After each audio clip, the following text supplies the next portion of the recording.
Welcome back to One Foot In. I'm Ohana. He's Winn. It's Tuesday. We have a whole lot of football to talk about from this college football weekend. We have some locks of the week to go over, which for some of us might not be the greatest thing in the world right now.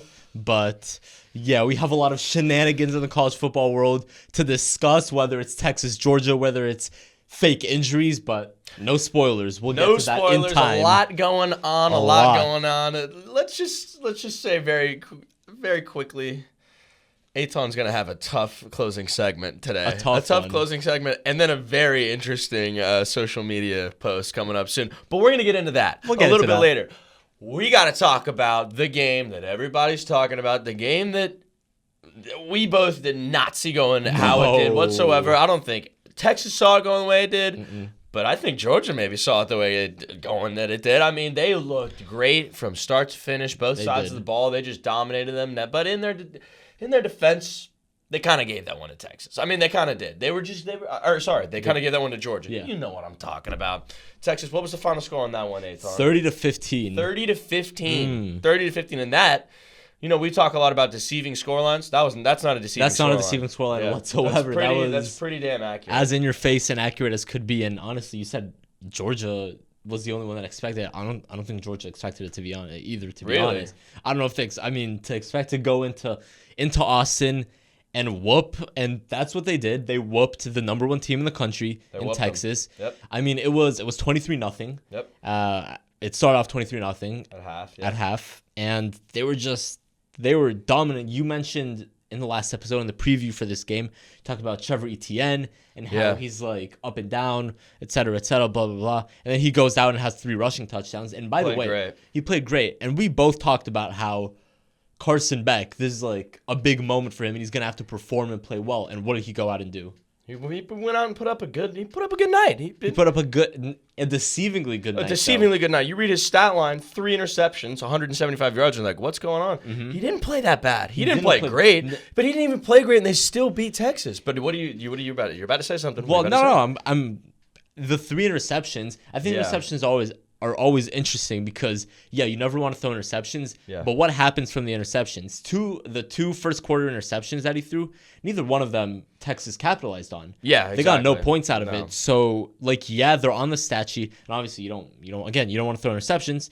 And it's not a sign of good quarterback play. Obviously, you're not like, wow, he threw 3 interceptions. That's awesome. But it didn't harm Texas, or it didn't harm Georgia. So, I'm not too upset about it. Now, quick trivia question. I don't know if you guys at home know, but I'm not gonna ask you. I'm gonna ask you. Oh God.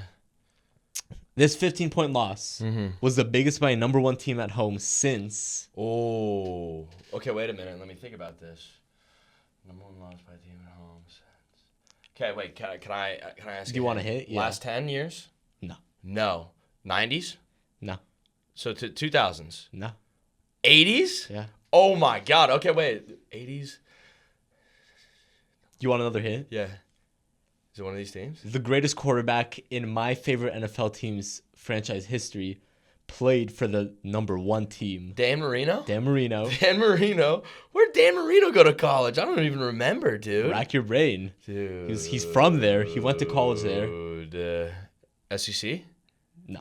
Dude, I'm cooked. All right, you want the answer? Yeah, give me the answer. Notre Dame went in and beat number 1 Pitt, the Pittsburgh Panthers, 31-16 in 1982. I was never getting that. No, never getting that. Damn, that's crazy. I know. That's crazy. Shout out Dan.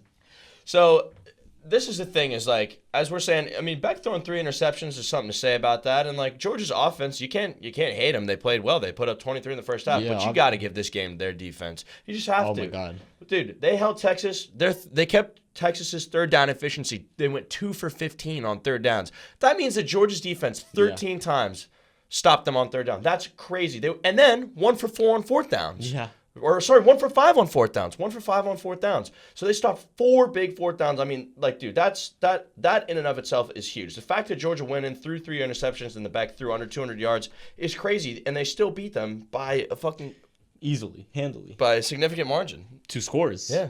And that's including some shenanigans. Yeah, That we need to talk about that. Let's talk about it right now because if you weren't aware, if you didn't see, And this is the first storyline I want to get into because there's two storylines that really interest me from this game. One of them is what we're going to get into now, and another one is a kind of a long-term storyline, or I guess a season-long storyline for Texas. But anyways, the Texas fans, obviously the game is in Austin, they seemingly got a PI call, pass interference call, reversed. So if you didn't see, the refs, Carson Beck throws the ball. It's Georgia's ball. Carson Beck throws it. And it gets intercepted by Texas, and it's a great return. They return it all the way near the end zone, so it's a long interception return. And the refs throw a flag, and they announce pass interference. So usually when refs throw a flag for pass interference and decide it's not PI after they huddle up, they'll just go out, and the first thing they say is there's no foul for pass interference. Yeah, there's no foul, yeah. This time, the refs announce that there is pass interference, and then they show the replay on the big screen, and Texas fans clearly disagree, and they start just throwing bottles everywhere on the field, dominating the field with bottles. It was the student section. Yeah. So the pass was on a comeback route. So Beck was trying to hit him on a comeback route, but the Georgia receiver went into the Texas guy, extended his arms, and then Beck really just threw right to the Texas DB. So watching it, it was not PI. It was not PI. But fans cannot do that. You cannot do that. And Texas, Oklahoma too, like you guys are new to the SEC. You cannot play a game like that and throw stuff all over the field. That's insane. However, the referees reversing it after that then makes it worse. Because then it's like, okay, so what? We eat a fine. Yeah. Oh, big deal. But now our student section, what? Does that have influence? Now, honestly, I'm asking you this. Yeah. Do you think if that didn't happen, they're going to reverse that? Really? No, I don't. You don't think so? I think if the student section doesn't throw bottles, I don't think they reverse the PI call. Really? I think the PI call stands because that's what always happens. I don't think I've ever seen anything like this I've never seen anything like it before. And, I mean, it forced, I guess, a stoppage of play. And Sark had to go over. Sark had to go over. I mean, you literally have Matthew McConaughey afterwards. The professor of culture, head of culture for Texas, and he's like, guys, I'm not gonna try to imitate him or his voice, but if you read the letter, you can really only read it in his voice. And he's like, this is not the Texas way, blah blah blah, and it's like, wow, this is a lot for this. And it was ridiculous by the fans. It's ridiculous by the refs, even though they eventually, like, the non-PI is the right call. It was the right call. You can't make the call and then be like, actually, no, we're reversing that call. That call is gone now. After you already made it, it just doesn't make sense. I've never seen it happen. I don't really know what's going on there. Well, I read something online that Texas is using like some AI face scanner stuff to find the specific students that did that and banning them from stadiums. I think that's real. Like, I think that is real. So I saw like a post on Twitter. It was like Texas students are getting this text, but it was from a California area code. So apparently, like, it's probably a lie. Wasn't real, but I don't really know. But those people should be banned for throwing stuff. You don't throw stuff. You can hurt people by doing that. It's not funny. There were also a couple other things I want to touch on it. I mean, because really, like, the game itself is the game itself. I mean, it was shocking. Like, it was weird when Manning was brought in for a little bit. So that's the other storyline I wanted to talk about. Okay, yeah, go for that. You jump into that. What does that do? It was for odd. This team. Was that in the second quarter too? It was the second quarter, and he wasn't like. And then Ewers was back in the game. Right after. Right after. So it's like, what are we? It was obviously a benching for performance. Yeah. That was clear. It was. And Ewers gets benched. Who's like the starting. I mean, Ewers was hurt. Arch Manning played, and like a few weeks ago when he was hurt, he was played great. And then it was like, but Ewers is gonna be healthy and he's coming back to start. And that's what happened. And then Ewers has a few bad drives to start the game. The Texas team in general, offense in general, has a few bad drives to start the game. And Arch Manning goes in, and then it's like, hold on, what's the messaging here? What's going on with the team chemistry? He just throws incompletions. Yeah, just a quick incompletion. I mean, it looks the same. Yeah. And then it's like, what does that do for the team chemistry or for the morale for the rest of the season? Because, you want to win this game, obviously, and it sucks that you lost if you're Texas. But there's a whole lot of season left, and this loss doesn't eliminate you from anything. You are now just a one-loss team, and if you run the table, you'll be in the SEC championship, and you will, you'll be in the SEC championship, and who knows, you might face Georgia again, and you can get your revenge. So it felt odd, it felt rushed, it felt desperate, and I don't know. The thing about it is, like, Georgia's got a very complex offense, right? And a quarterback, especially in games like that. Well, I'm saying Georgia's defense. Saying Georgia's defense. Georgia's defense is complex, and as a quarterback, you have to progress as the game goes on to feel the way the coverage moves and to feel, okay, this their left edge is crushing my left tackle. So that means that I know better to roll out to my right instead of you go as the game develops. And to break it up like that, it just doesn't work. I mean, again, we've seen this, I feel like repeatedly, is like coaches sometimes get really quick to pull a guy and it's just not good. And so I'm personally not really a fan of that. However, Arch Manning could have gone in and snapped and played amazing. Yeah, it could have. And then we'd be sitting here saying the other thing. But I still think he's too young. He's still too underdeveloped. And he hasn't even played anybody near Georgia. And they're going to just throw him in with one of the best defenses in the country. But look, at the end of the day, Texas can't have 4 turnovers. You can't turn the ball over 4 times if you're going to play Georgia. And then at the same time, do you know how many sacks Georgia had in this game? A lot. 7 sacks. So, and look, Texas is a good O-line, too. I mean, we talked about that. Yeah, we talked about that. That was one of our key points. I said Texas was going to manhandle them on the line of scrimmage. In the trenches. I mean, and again, that's where these games are won and lost in the SEC, and that's exactly what we saw happen. So I'm surprised by it. So now you see Georgia go up to 2. Oregon. That's why he's in the green, boys. That's why Eitan's flashing the green on him. Penn State 3, Ohio State 4, and now Texas down to 5. Texas 5. You know there are only 2 undefeated teams in the SEC now. You know who they are? 2 in SEC play. Yeah. You've got Texas A&M. You've got LSU. That's right. And guess who plays this weekend? LSU and Texas A&M. So we'll talk about that. If you ask, what's his face? I'm blanking. Who? LSU's coach. Oh, Kelly? Yeah, Brian Kelly. If you ask Brian Kelly who the best team in the SEC is, he'll tell you it's Texas A&M. That's what they asked him, and that's what he said. Really? Yeah, he said Texas A&M, best team in the SEC. What the heck? Yeah. I did not see that. But anyways, I mean, weird game I don't really know how to interpret this on the Texas side. I think Georgia, I got to be honest with you. Georgia had a fluke first half against Alabama, and they won that second half of the game. Yeah. So and they won this game from start to finish, and they didn't even play the cleanest game they can. No. And shout out Kirby Smart for getting all fired up. I respect that. Yeah, might as well. I respect that. But yeah, I mean, are you worried about Texas moving forward? No. You think they're still in the playoff? I think 100% the play. If they miss the playoff, they have A&M at the end of the season. Yeah, I'm be honest. It's Vanderbilt, Florida, Arkansas, Kentucky, A&M. So they need to make the playoff, or else there's going to be some craziness going on. If they miss the playoff after being the number 1 ranked team and the expectation that they had. Yeah. Well, Bama's going to do that. Oh, Bama's going to do that, yeah. And we're going to talk about them right now. Tennessee beats Alabama. Yep. They beat Alabama. Yep. Alabama goes in and they lose. Tennessee beats Alabama. Yep. What the heck? What is going on right now? Now, look, I was saying that this is a toss-up game, and I gave sides to how both teams could pull it off because, as we said, both of these teams were kind of, we think, overranked and a bit fraudulent. And look, after that game, I'm still not saying that that's not true because those teams, that was a sloppy game. That was a sloppy game. It was weird. And look, Tennessee's back. And I will say that in my initial rank or schedule buildup, I had Tennessee winning this game. Yeah. I had Tennessee making the playoff, and I had Bama out of it. I went back on it when they beat Georgia, but now it was right the whole time. I drank the Kool-Aid too much. So, again, weird game, but it's a win. It's a win for Tennessee. And you're looking at me like you got something on your mind. What do you got? What's on your mind? What's on your mind? I don't really have anything. I mean, yeah, Bama stinks. They stink. Jalen Milroe stinks. He's not that guy whatsoever. Yeah. We threw another 2 picks. I don't know. They just stink. And I said they were going to win this game. And I did not feel good about it either. Yeah. But they're just not. This is their lowest AP poll ranking since 2010.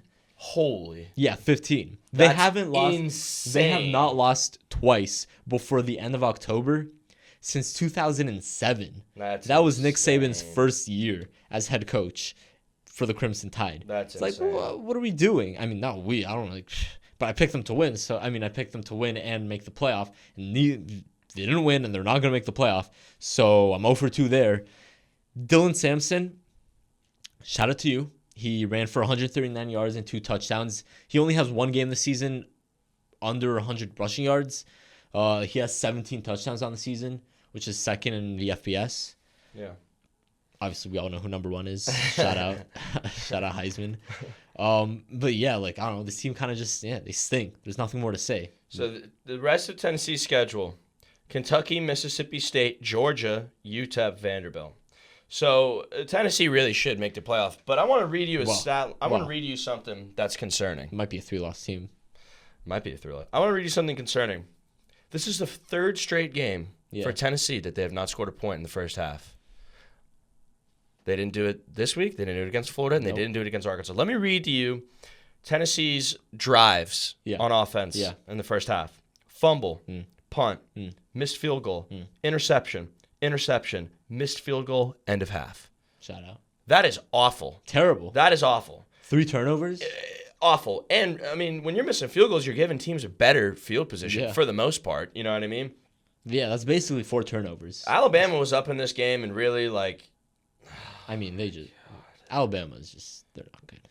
But in Tennessee's defense, their defense is great. No, their defense is phenomenal. They're a defensive football team. Which, if you told someone that after the first 3 weeks, we thought their defense was great. Yeah, but we thought their offense was better. But it just isn't. Nico's the Tweako still. Yeah, but Milroe's decision making but more or less, it's not even just turning the ball over. It's where he's turning the ball over. I mean, he threw an interception on the 3-yard line. You know, like they're like the opposing 3-yard, like they're about to score. He tries to throw a fade route to Ryan Williams. It was awful, and it gets returned for 45 yards. You know, so they got to get that cleaned up. But it's too late now. It's too late now. Yes, it is officially too late for the Alabama Crimson Tide, and the Volunteers are rolling. I mean, they got Georgia. I think Georgia's going to smoke them in that game. To be honest with you, but they will. Only time will. They have 2 get-right games with now, what Kentucky happened in that game State. that we really have a problem with? Oh, okay. In Tennessee, Alabama, we have a problem. We have a huge problem. Like a huge problem. With fake injuries in general, but in this game specifically, a Bama coach pushed one of the players on the sideline, player that was in the game, obviously, not just didn't just go up to the guy on the sideline, push him, but the coach was on the sideline, player was running back to the sideline, had his back turned to the coach, and the coach shoves him, basically telling him go down with an injury, a fake injury, get the clock stopped, and that's not. Listen, I've been seeing a lot of fake injuries lately. I feel like I don't know if it's more than normal, but I just feel like I've been seeing it a lot, and it's kind of ridiculous because it puts everyone in a weird position. Fans, for the most part, tend to boo when they see a guy on the ground just like randomly. When Tennessee played Florida and Florida players were going down actually injured, they were booing. Yeah. They were booing. That's the automatic reaction. As kind of like just a reaction to it's like a learned behavior to seeing all these fake injuries. And stuff like this makes it so much worse because this is as obvious as it gets. You literally have the coach pushing the player. Yeah. It's like, what are we doing? I mean, what if it's a real injury? And all of a sudden, these guys are getting booed, like you said, the Florida-Tennessee game. It's ridiculous. And you don't want that at all. No, that's not ideal. Of course not. But from a referee perspective, you don't know what you're supposed to do because a guy can get a cramp at any point on the field, and Tennessee plays an up-tempo offense. So Kane Womack, however you pronounce his last name, is the Alabama co-defensive coordinator. They interviewed him after, and he was like, well, yeah, we tell our guys, in substitutions, they should go down when they have a cramp. No. That was garbage. It was garbage. He was off the side. He was on the sideline, and you pushed him back out, and he went right back down. The referees called an illegal substitution on the play, so thankfully Alabama didn't get it. But it is atrocious, and it's ridiculous, and that is not the Alabama that we had last year ever under Nick Saban. This would not fly under Saban. You know what else we wouldn't have under Nick Saban? Alabama just casually having 15 penalties for 115 yards. Ridiculous. So those are two. It's like stuff like that where it's like, okay, your personnel on your roster is still the same, but I'm telling you, whoever's in charge of the wheel, it's important. It's important to know. And with that being said, I'm glad they lost that game. I am glad that Alabama lost that game. And Nico is not Frico yet. No. He's not there yet. No, he's still young. He's still young. But he's not there yet. He's got the Frico ability, but it's there. But he still has a long way to go. There might be back. Georgia victory, if he plays well, maybe we'll get him. But that's a stretch. Listen, that Frico nickname, maybe not the nickname because it wouldn't really rhyme with his with his real name. But DJ Lagway has an opportunity to snatch the young quarter. He might already have it, but that's another topic. Dude, might have an opportunity to snatch that young freshman quarterback freak show beast title. But let me read one crazy stat about DJ Lagway from that game real quick. What, his average yards per completion? 37? 7 completions for 259 yards, averaging 37 yards. Unbelievable. Shout out DJ Lagway. Shout out. So, the real freako. Very interesting. All right, let's break down some other games that we looked at this weekend that were interesting. One of the games I want to look at is BYU playing Oklahoma State Friday night at BYU. Now, look. Oklahoma State sucks. Yeah. Shout out Alan Bowman, you old terrible. Bum. It's not good. It's just not good. It's just not good. No. But do you know what Oklahoma State did? They played a game. Let me read you the drive charts of this team. Okay, listen to this. It's good. It's good. BYU touchdown. Oklahoma State touchdown. BYU punt. Oklahoma State punt. BYU interception. Oklahoma State interception. BYU touchdown. Oklahoma State touchdown. BYU interception. Oklahoma State touchdown. BYU interception. End of the half. Second half. Oklahoma State missed field goal. BYU touchdown. Oklahoma State interception. BYU touchdown. Oklahoma State touchdown. BYU field goal. Oklahoma State touchdown. BYU touchdown. End of game. Oklahoma State loses by 3. Yep. Insanity. BYU has the big go-ahead game winner with a minute left. Look, Oklahoma State is now 3-4, 0-4 in the conference. Everybody at the beginning of the season who said that Oklahoma State was going to win the Big 12, shame on you. Shame on you. Look, I had Utah. I'm not proud of that either. No, I had Utah. Oklahoma State that's a shame. And I want BYU to win the Big 12. Oh, yeah. I want them to win the Big 12. 100%. I want the Mormons, led by a Jewish quarterback. Shout out BYU. Prove them wrong. Prove them wrong. Shout out BYU. Prove them wrong. Show them what's good. What else? Okay, so who else does BYU have on their schedule real quick? They got UCF. It doesn't matter. They're going to beat them. They got UCF. Yep. They got Utah. Yep. They got Kansas. Yep. Arizona State. Yep. Houston. Do you see a loss in any of those games? Undefeated BYU. Undefeated Jake Retzlaff. I think it's going to happen. Go do it, Jake. I don't think Utah's going to beat them. No. But anyways, I just wanted to shout that game out because that game scared the heck out of me. I can't lie. I'm like watching. I was like, BYU, please win. Please win. Make me be right about Oklahoma State. And I was right about Oklahoma State. But shout out to both of those teams for having an insane game. That scoring drive is the craziest one I've ever read in my entire life. What game caught your eye? You know what game caught my eye? It's a game that I mentioned last week when we were talking about the Oregon Ducks defeating Ohio State. And I was like, ooh, I'm kind of scared. But not really. I picked Oregon. But I was like, ooh, Purdue. At Purdue. Purdue's known for being a bit of a ranked team killer, a bit of a ranked playing foil, so to say. Yeah. And Oregon, team that I'm high on, team that I picked to finish second in the standings to win the Big Ten. And what do? They go out there and they beat them 35-0. They completely assert themselves as the number one team in the country, which they are ranked. I said they survived Purdue. On Friday night, they didn't survive. They dominated. They killed Purdue on Friday night. They handled them. Jordan James, 2 rushing touchdowns on the first 2 drives. Dylan Gabriel, you throw for 2 touchdowns. You were highly efficient, 20 for 25. This was the first road shutout for the Oregon Ducks since... I don't know what's up with this year, but it just keeps coming up. 1982, shout out. Here come my Ducks. Please do not be the next number one team to get upset. Please. Yeah, because I have... Listen. Just Oregon... I usually wouldn't say this, generally. I hope none of you are watching this podcast. As no players on the Oregon Ducks, no members of the Oregon Duck football team. I hope none of you watch or listen to this podcast, because if you do, then that might be some bad luck for you, because my track record has not been great. We'll get to that. But Oregon, thank you. You're like the one team that's proven me right every step of the way. And even when there was some doubt, even when it's kind of shaky, even when the national media was like, oh, I don't know about Oregon. I knew about Oregon. I've known about Oregon. And they just go out and they keep proving me right. And now up next for Oregon football. Who is up next for Oregon football? I mean, it doesn't matter. They're going to win. That's Illinois. That's right, Illinois. That's a good game. And then Michigan. And then Maryland. I'm not worried about undefeated. Any of those. Yeah, I think it's undefeated finish. One game I want to talk about too. I said this game was going to be a shootout. It was a shootout. That's Miami and Louisville. Yeah. Miami again continues to escape in the ACC with these insane games at the end, but Cam Ward is just a dog. Miami needs to get a defense. Like, they need to get their defense better. They don't need a defense. I'm not saying they're bad, but I mean, letting up 45 points is a lot. That's a lot of points. Thankfully, they just continue to put up half a century literally every single time they go out, which is insane. Shout out to Vanderbilt Commodores, top 25 for the first time since 2013. Wow. Diego Pavia, shout out to you. Their coach was named, I think, the SEC Coach of the Week recently. Or maybe the SEC Coach of the Season, like up to the midway point. Shout out to him. Do I need to cut the camera right now, or should I just keep it rolling?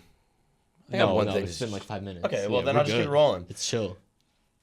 You guys are probably at home wondering why I'm wearing the shirt I'm wearing right now. Shout out Danny Stutzman. This is number 28 on Oklahoma, a guy named Danny Stutzman, linebacker.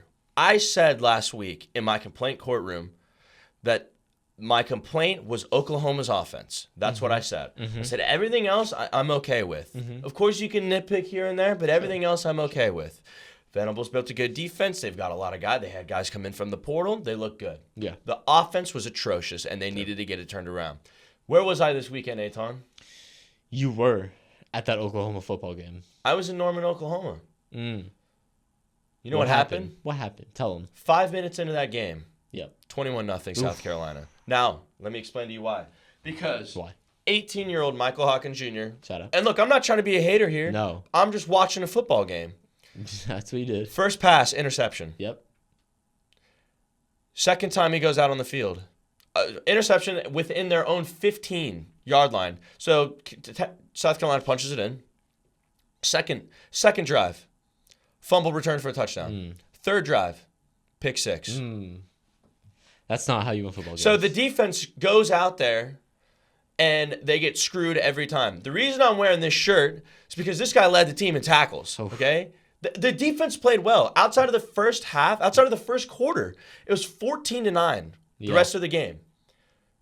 Dude, Oklahoma's offense is so bad, and they heard it. They heard me complain about it, and what did they do on Monday? They fired their offensive coordinator. Yep. Get him out. Hawkins played for 3 drives. You should have just pulled him earlier at that point. Then they put in Arnold. Arnold, it's not he plays great either. But, dude, it's absolutely unbelievable. And by the way, Jackson Arnold no longer has his red shirt.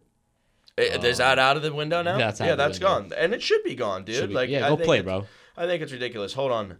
I need to look at how many turnovers. Well, Oklahoma turnovers. It's not even like 4. It's not even like they were terrible and then you complain and then they fired their OC. You complain and then they were terrible and then maybe they saw the clip after. They saw the clip they were terrible and then they were like, so right. Yeah. They also probably saw the score line and were like, this is not great. Not cool. Not great. I feel bad for the Oklahoma defensive players. They've been great all year. I mean, they've been all year. They've been good. It's the only unit worth anything on that team. They've been good.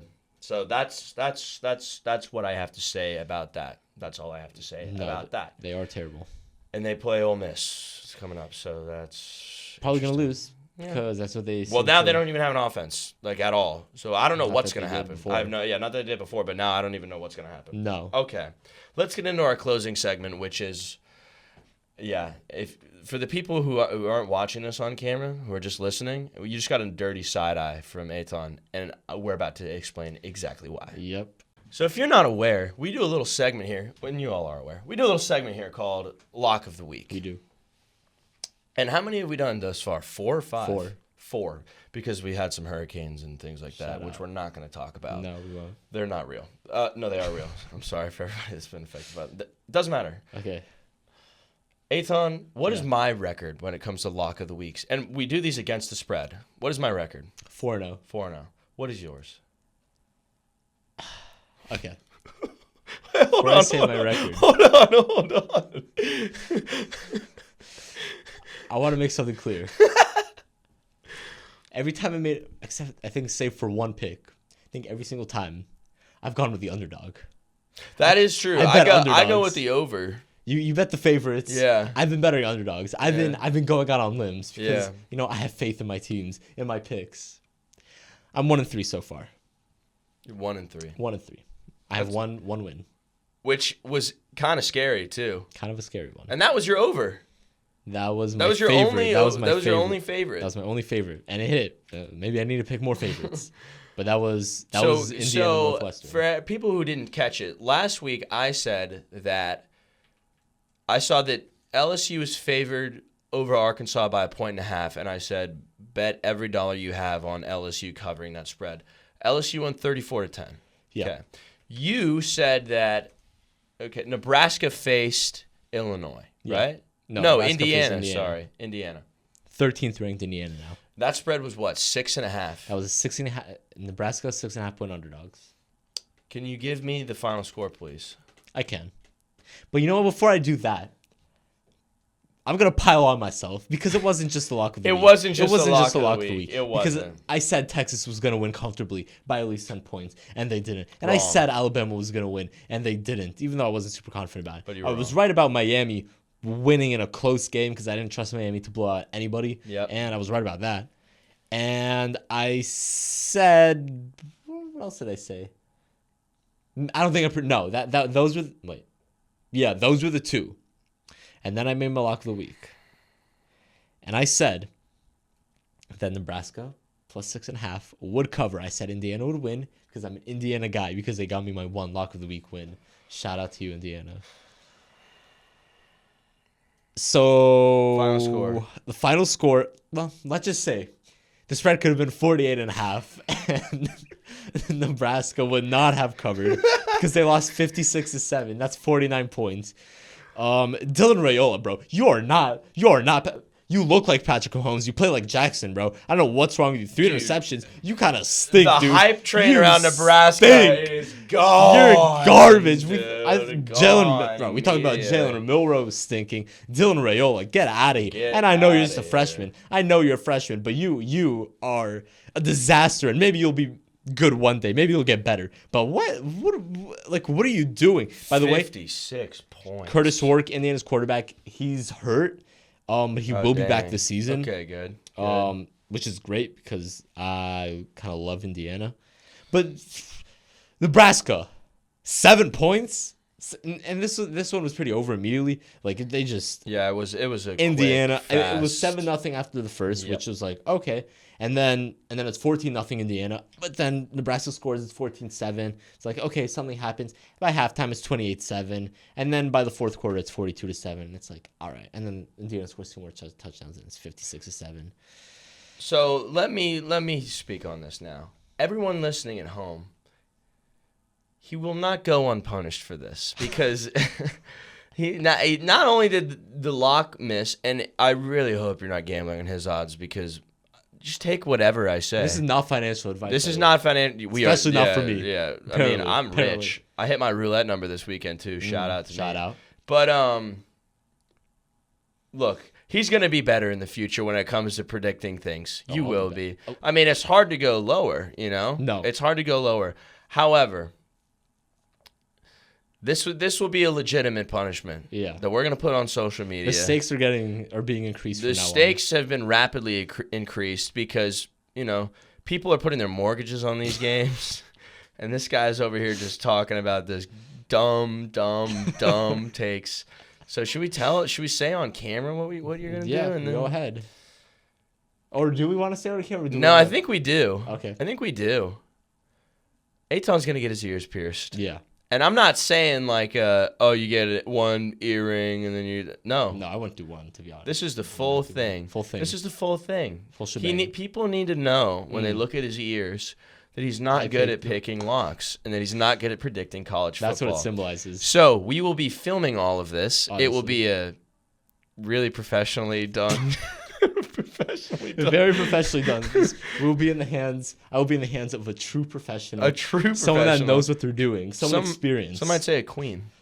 Yeah, some might say. I would. Wow. But it will be filmed, obviously. And it will be captured forever. Forever. So everybody at home, we don't take these predictions and lock of the weeks. No. For a joke. We're legit. This is not a joke. We're legit. And I just want to say, before we wrap up, and this is let me close this because this should be from my heart. Oh man, from the heart. Cool background, man. Thank you. It's kind of just a random. I have not set a background.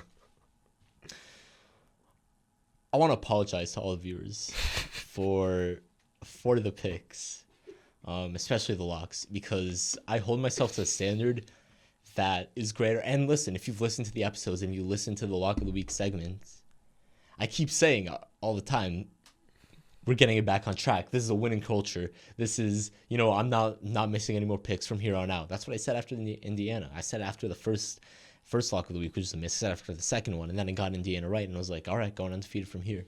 Then I had this absolute, this travesty of a pick, this joke of a pick, this embarrassment of a pick. And I feel like I'm letting the American public down. I'm letting all of you. You are. That's what I feel. I feel the burden of my disappointment, of my failures. And so no more of the braggadocious, the winning culture, the outlandish statements.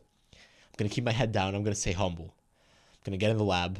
I'm going to find some picks that I believe in, some picks that I know, not some picks.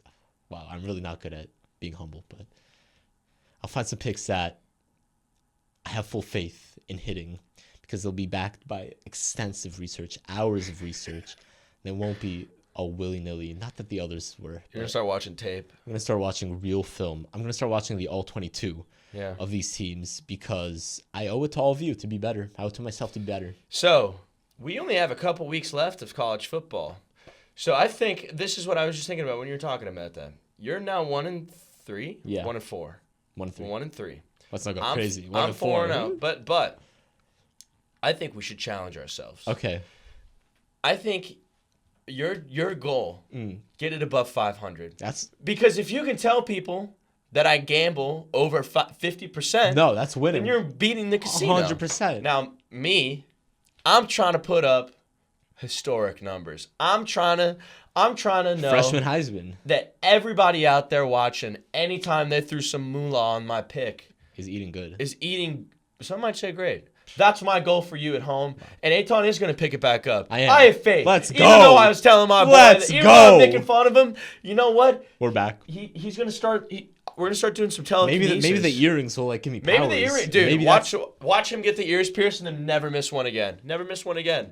And I am very excited to bring to you Friday's episode because I know it's going to be great. I know it's going to be action-packed. We got LSU, A&M, two only undefeated SEC teams. That's got to change, period. Vandy, Texas. Uh-oh. That's not dude. I wouldn't. That might be a game. That's a lock of the week, dude. Ooh. Taking the spread. But you never know. So I'm very excited. The college football season is really, really, really getting interesting. We're getting there right now. And we will continue to provide you guys with great episodes. And definitely stay tuned on our social medias, on Instagram and TikTok, to make sure that you're getting plugged into more of our interesting, exclusive, awesome, sick content. So it's great. Thank you guys so much for tuning in. Shout out Norman. Shout out Norman. Shout out Norman, Oklahoma. I love that place. Shout out Oregon. Shout out Oregon. You guys have been lifesavers. Shout out Vandy. Shout out. Dude, Navy plays Notre Dame this weekend, too. Navy. Shock the world, Navy. Shock the world. Shock the world. Notre Dame. Get them out of the playoffs. We haven't talked about Indiana makes playoffs, too. I'm an Indiana guy. Undefeated. Curtis Rourke hurt now, though. All right. Thank you guys so much for tuning in. We will catch you on Friday's episode. Whoo! See you.